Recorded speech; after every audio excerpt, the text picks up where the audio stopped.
Section breaks are used so that you can change the layout for a page or group of pages in your document. For example, if you separate the chapters in a book document, you can begin page numbering each chapter with the number 1. Or you might want to lay out part of your document as columns, more than one column, 2 columns, or 3 columns. Or you might want to create different headers and footers for different sections of your document. If we take a look at the Page Layout tab, under Breaks, we'll find different kinds of section breaks. A next page break, a continuous page break, an even break, and an odd break. The next page break inserts a section break and then starts the next section on a new page. So this type of section break is especially useful for starting new chapters in a document. We actually want to do that right here because we have part 3 of our handbook ending and want to have a break before part 4. So we're going to insert a next page break, and now part 4 begins on a new page. The second kind of break, a continuous section break, inserts a section break and then starts a section right on the same page. So we don't break and go to a new page, new section, but same page. And this is the kind of break that we'll use for a formatting change, like switching from 1 column to 2, or from 2 columns back to 1, all within one page. We'll take a look at columns later on in this chapter. The even page and odd page work in exactly the same way that next page did, with one small variation. If I choose even page, then insert a section break, the next page will be the next even numbered page. So, for example, if I insert a section break when I'm on page 13 and I insert even, it will go to page 14. If I insert an odd section break, it will go to the next odd numbered page. So if I'm on page 13 and insert an odd page section break, my next page will be page 15. Here I am on page 13.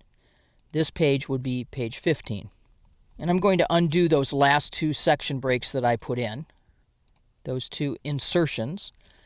And yet I'd still like to have a section break, or perhaps even simply a page break for the start of my next section. Another option.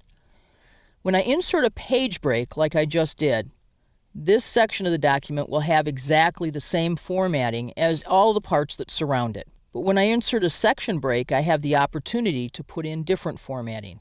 So we're going to go down to where part 5 starts, again in the middle of a page.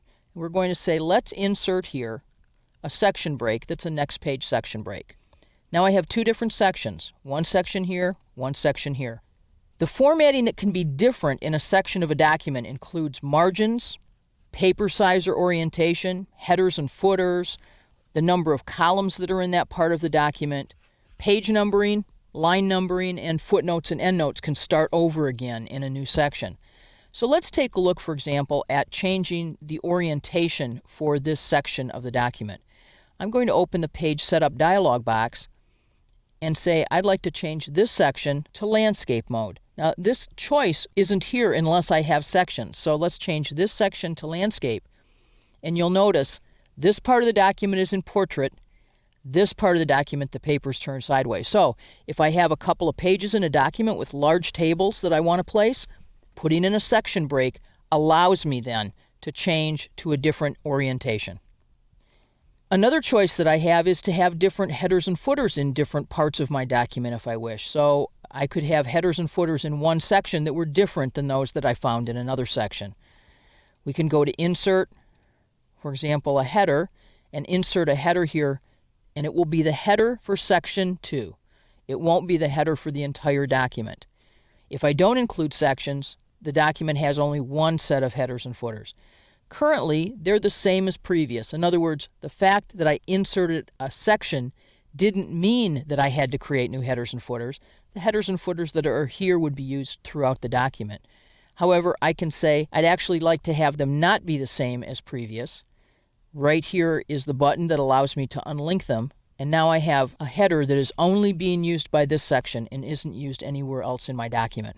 If I want to pick up the headers and footers used at other sections of my document, I simply say Link to Previous, and when I do, the header or footer that I'm in will be deleted, and the header or footer from the previous section will be applied. When you need different page layout options for just one section of text, you don't need to put it in a different document. You simply need to insert section breaks and make it a different section so that you can then change your page layout options for that section of your document that you'd like to keep together.